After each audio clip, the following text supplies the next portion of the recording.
Alors ça y est, on vient d'assister à la prière du matin avec des sutras pendant une demi-heure. Je ne sais pas comment ils font pour tenir le rythme. Donc là ici, c'est une sorte d'hôtel où en fait, dans le bouddhisme, surtout sur leur secte, on appelle ça une secte hein, quand même, ils prennent un des os du corps, et en l'occurrence la deuxième vertèbre cervicale, parce qu'en fait, il faudra que je mette une photo, elle a la forme d'un Bouddha qui prie. Et donc pendant 1 an, ils la mettent dans ces petites urnes avant de pouvoir l'enterrer avec le reste dans le cimetière. Et là, il y a des offrandes. Et là, c'est la pièce principale où s'est passée la prière, tout en sachant que donc là, tout ça, ce sont les noms. Une fois qu'ils sont morts, en fait, on leur donne un nom saint, voilà. Ils changent de nom dans un saint, ça, ce sont tous les morts qui sont liés à ce temple.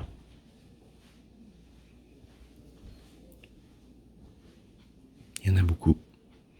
Là, il faudra que je reparle de la symbolique des fleurs de lotus qui naissent, enfin qui croient dans la boue et qui après deviennent magnifiques. C'est encore lié au bouddhisme pour dire que bon bah il y a de toute chose même mauvaise peut naître quelque chose de bien.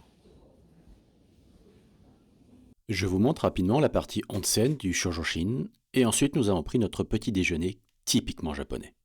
Alors, voyons ça. C'est salé, ben, C'est salé, token. indéfinissable. Oh, il y a de la citronnelle, c'est sûr. C'est à 100%. C'est un peu pâteux, mais très bon. Ouais, citronnelle, c'est sûr à 100%. Du riz. Il y a peut-être autre chose dedans, attention, hein, mais le goût de la citronnelle, il est là.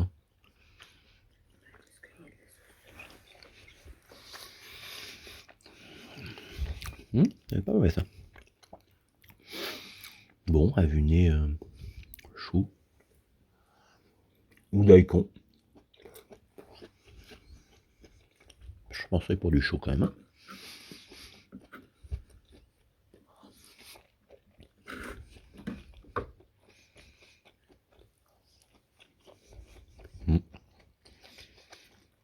Ça passe.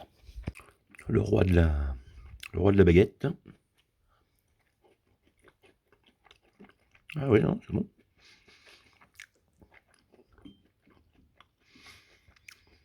Ouais, c'est bon.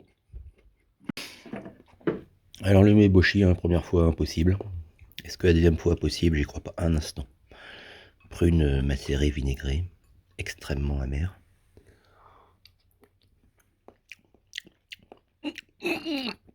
Désolé. Ah oui. Alors, oui. Ouf. Ouh, c'est dur. Après, elle est plus claire que celle qu'on avait vue en 2019. Bon, il y a le noyau dedans. C'est dommage, hein, mais je la trouve moins mauvaise qu'en 2019 quand on était au premier recan. Mais elle est vinaigrée, mais pas amère. La première fois, elle était vraiment amère. Là, ça passe quand même mieux, mais on n'est pas encore prêt pour. Hein. On finit par le tofu frit. Goût citronnelle, moi j'aime beaucoup. On peut tremper un peu, je pense, dans la sauce soja. Voilà, ça va nous finir notre petit repas. Parce que moi, le nori, je vais peut-être écouter le nori quand même. Nous prenons ensuite notre temps, car pour aller jusqu'au Hongu Taisha, nous devons prendre un bus à la sortie de Koyasan, à partir de 10h seulement, en longeant le Okuno-in.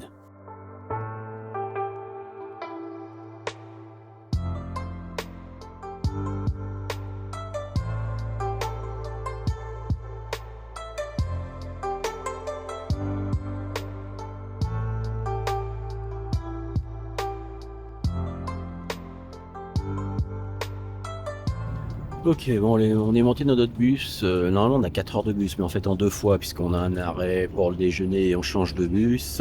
Et on pensait tout naturellement que quand on prend des routes pour faire 2 heures de bus, on allait avoir un bus, j'allais dire un gros bus, quoi. On peut mettre des valises en dessous et tout. Et non, c'est exactement comme des bus de ville locaux chez eux. Donc moi je peux même pas mettre mes pieds ici parce qu'il y a des montants. J'espère que personne d'autre ne montera, parce que sinon je prendrai au pire une place handicapée. Voilà, mais en tout cas, 2 heures comme ça là-dedans. Hein. Et puis on fera un arrêt déjeuner, mais on va à mon avis voir des très jolis paysages.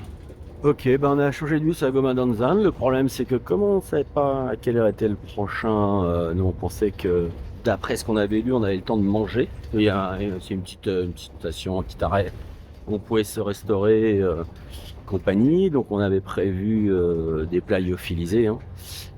Donc de prendre de l'eau chaude et manger rapidement, sauf qu'il y avait 7 minutes entre les deux bus. Et vu comment est la route et comment on est secoué, on n'aurait absolument pas pu manger dans le bus. Donc écoutez, on mangera quelque chose à l'arrivée, pas avant 14h30 en plus, donc voilà, on va voir comment ça va se passer tout ça. En fait, nous étions mal réveillés, car l'arrêt pour manger, il était au Kirali Ryujin, après le changement de bus à Komadanzan. Petit arrêt, dans un endroit assez sympathique.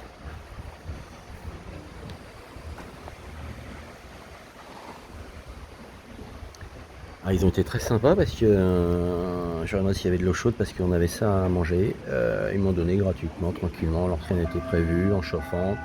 Donc on va goûter, hein, c'est je pense un peu comme des yakisoba. J'ai faim, c'est parti. Écoutez, ça se mange très bien, bien épicé comme j'aime. Enfin, épicé, pas très épicé, mais très goûtu en tout cas. Donc voilà, une petite halte tranquille sur le chemin, en attendant de reprendre le bus.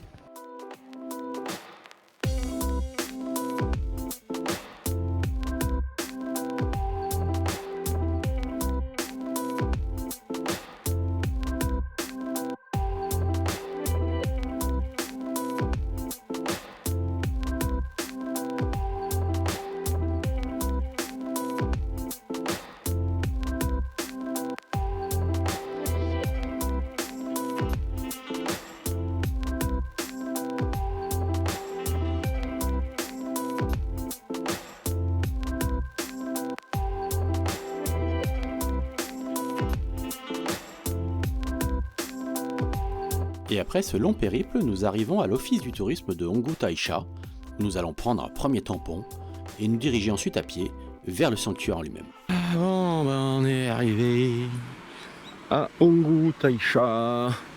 On a déposé dans un cône locker le plus gros sac, bien entendu. J'ai laissé dedans les lunettes de soleil, mais heureusement, ce côté-là est à l'ombre et il fait une chaleur, je vous raconte même pas, j'étais obligé de changer de haut. Manche longue doublée, c'est impossible. Beaucoup trop chaud là. Donc à l'heure où vous écouterez cette vidéo, bien entendu, vous ne sauriez pas le taux qu'il a fait en France au moment où nous on était au Japon, mais c'était le lendemain de la méga tempête, je crois, le lendemain ou sur le lendemain, je sais plus, et il fait froid, alors que nous il fait une chaleur magnifique, c'est génial. Alors un peu d'histoire pendant que nous montons ces 158 marches. Le Honggu Taisha se trouve au centre de la Kumano Kodo. C'est un immense réseau de chemins de pèlerinage pour se rendre dans les 3 sites sacrés de la péninsule de Kii, inscrits au patrimoine mondial de l'UNESCO et jumelés avec les chemins de Compostelle. Tout au long de ces chemins se trouvent des tampons étapes que les pèlerins consigneront dans leur carnet de voyage. Le Honggu Taisha est un sanctuaire shinto. Avant d'y pénétrer, nous avons bien entendu pris des goshuin, alors cette fois 2 sur la multitude disponible. Le premier pour le site du Grand Torii, Oyunohara, qui est en fait l'emplacement originel du Honggu Taisha jusqu'à sa destruction par les flots en 1889, et le deuxième qui est une édition limitée joliment colorée, mêlant l'ancien site et le nouveau. Nous passons ensuite par la porte Shinmon, sous cet imposant Shimenawa, pour découvrir le sanctuaire. Là-haut. Un des 3 sites sacrés dans la péninsule du Kii, Honggu Taisha. Rituel Shinto, sauf erreur. Alors comparé à d'autres sanctuaires que nous avons visités ou allons visiter, ici c'est la simplicité et la sobriété qui priment. Comme quand nous irons à Issei, vous le verrez. Du bois, des toits en écorce de cyprès inoki, que l'on renouvelle tous les 50 ans environ. Les 4 bâtiments principaux sont là pour vénérer 4 kami, des divinités shintoïstes, que sont Izanami, la déesse de la création et de la mort, Izanagi, son mari, co-créateur avec elle du monde et du Japon, Susanoo, le dieu des tempêtes, et frère de la dernière, Amaterasu, la très connue déesse du soleil. Hop, petit machin, faire 2 fois.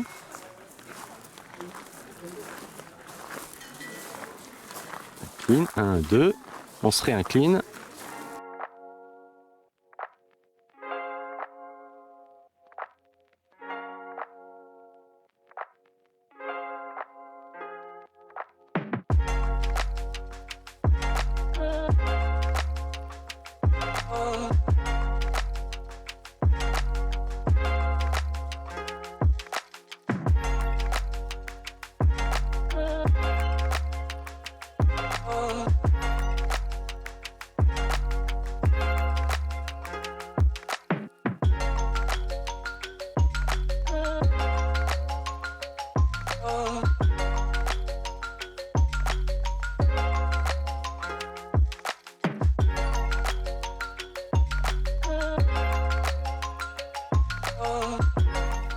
Et voici la pierre de tortue. Je crois que ça c'est pierre, donc ça c'est tortue. Bah oui, on a regardé avant. Je vais pas connaître le kanji de la tortue quand même. Fin 2022, presque en 30 ans après la reconstruction du Hongo Taisha en hauteur, le grand prêtre a effectué une grande calligraphie, comme on peut le voir sur ces images, et il était possible d'acheter en souvenir un sticker reproduction.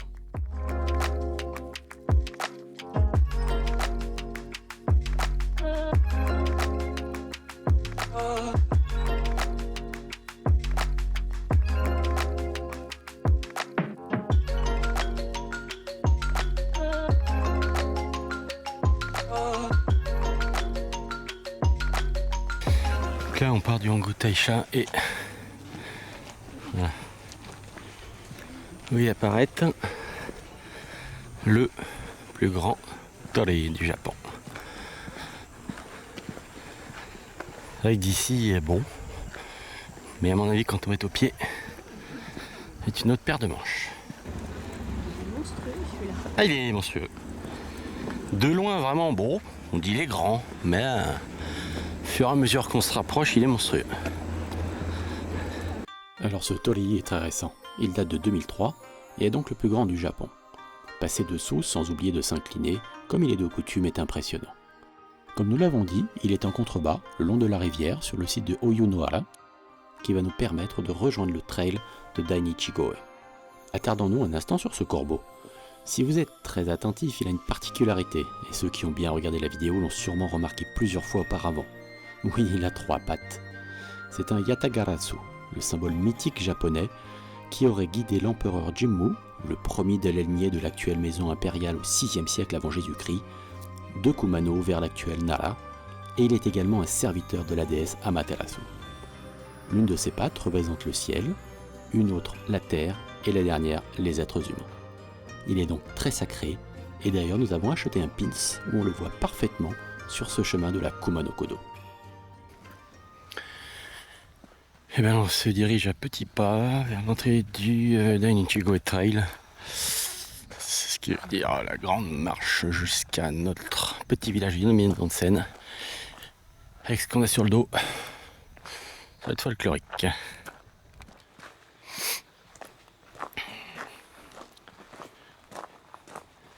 Le soleil commence à se cacher. Eh oui. Je vais remettre mon jaune après moi. L'autre jaune en fait. Même s'il fait chaud. C'est ça le truc. Parce que j'ai changé de haut. Le rembourré était vraiment trop chaud, mais là ça commence à tomber.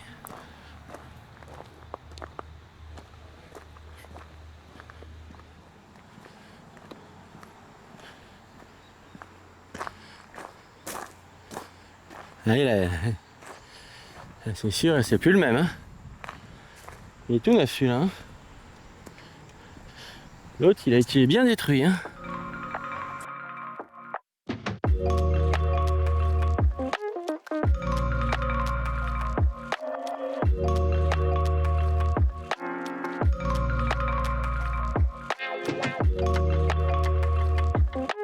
Et voilà l'entrée du trail, le 301. Non, bon, bah, vous avez bien compris, c'est pas des numéros de trail, c'est un numéro de bus. Ouais, on va finalement prendre le bus. En fait, le but du jeu, c'était de monter de la colline, très haut. Vous voyez, le soleil est pratiquement en train de passer derrière. Ils estiment qu'il y a entre 1 heure et 2 heures de la hauteur du dénivelé. On est chargé comme des mules. Même si je prenais un des sacs de Cécile, bon, je sais plus combien de centaines de mètres de dénivelé, on a pic vraiment très raide. Si c'est un peu slippery, un peu glissant et sans soleil, même si on a les torches, on s'est dit bon là, on n'arrivera pas trop tard, donc on préfère profiter de Yunomine Onsen, du petit village, voir si on peut avoir le ticket pour le Tsuboyu et voilà. Donc notre marche n'a pas commencé et va donc s'arrêter au même endroit. Dans les derniers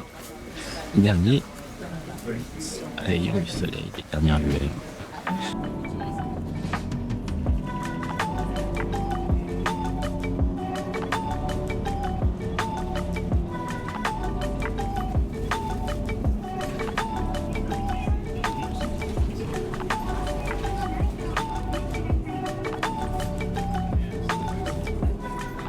T'achètes les œufs, tu les écoutes? Hein? T'achètes les œufs et tu les écoutes? Ouais. Et voilà, Yunomine Onsen. Donc là, ça sent le soufre, je vous raconte même pas. Donc là, voilà, vous pouvez acheter des œufs. Et vous les faites cuire. Tout simplement. Attendez que ça cuise tranquillement. Et m'y voici le trou. Ce que j'appelle le trou, c'est le Tsuboyu. C'est notre petit onsen classé au patrimoine mondial de l'UNESCO. Et en fait, les onsen sont censés avoir démarré ici. Le problème, c'est bien entendu, nous sommes à jour férié, il y a du monde partout, et donc les tickets sont sold out, donc nous n'allons pas pouvoir le voir. Alors peut-être que demain, on fera un petit test à 6h, on va voir. J'aimerais vraiment, mais je suis sûr qu'il y en a qui vont le... Voilà, les gens sont dans le onsen en ce moment. Surveillé par monsieur qui se cache. Voilà. Et bon, pour en parler pour l'instant.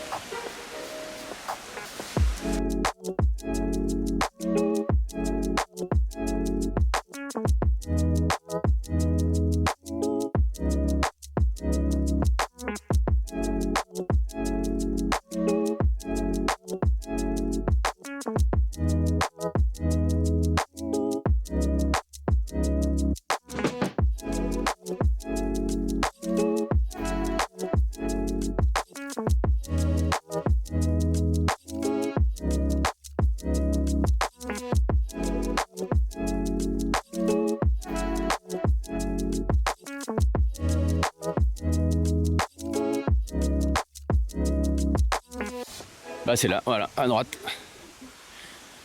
Donc initialement on avait un guest house où Adama était fermé. Bon. G-Hoppers on l'avait mis au cas où en sous-main et finalement on a réussi à voir le Yamane. Donc écoutez, on va aller voir le Yamane. Il n'y a pas beaucoup d'eau quand même. De toute façon là en ce moment c'est on a beau être en novembre. Le Yoshinoya, le Yoshinoya par contre il nous avait dit non. Il était complet.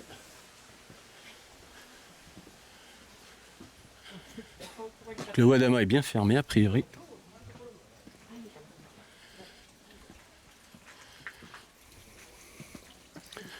Bah voilà. Oula, ah ouais. Ah oui. Bon voilà, on a notre petite chambre. Je suis même pas dézoomer. Bon, on donne sur l'entrée de Yunomine. Hein. Enfin, l'entrée de la Michou.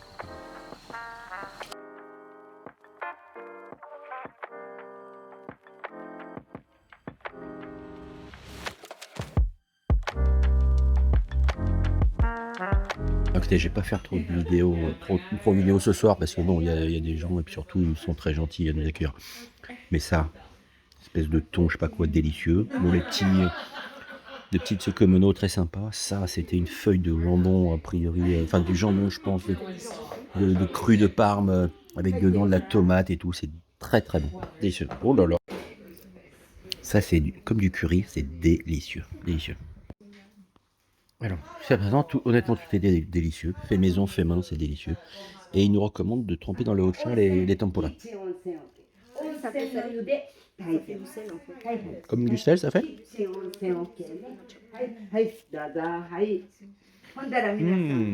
Ah ouais, non, honnêtement.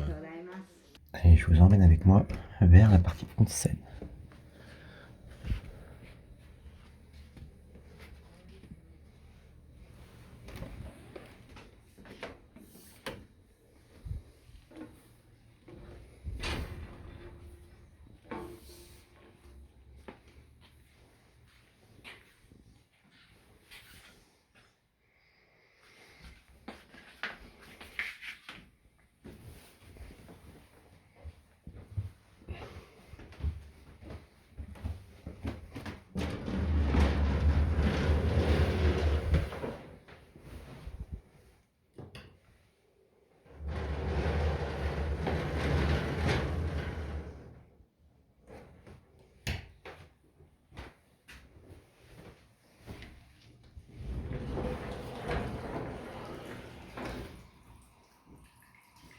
Alors c'est pas récent, hein, parce que c'est vraiment la vraie eau du sol qui sort. Là, c'est pas de l'eau chauffée. Hein. Là, on rigole pas.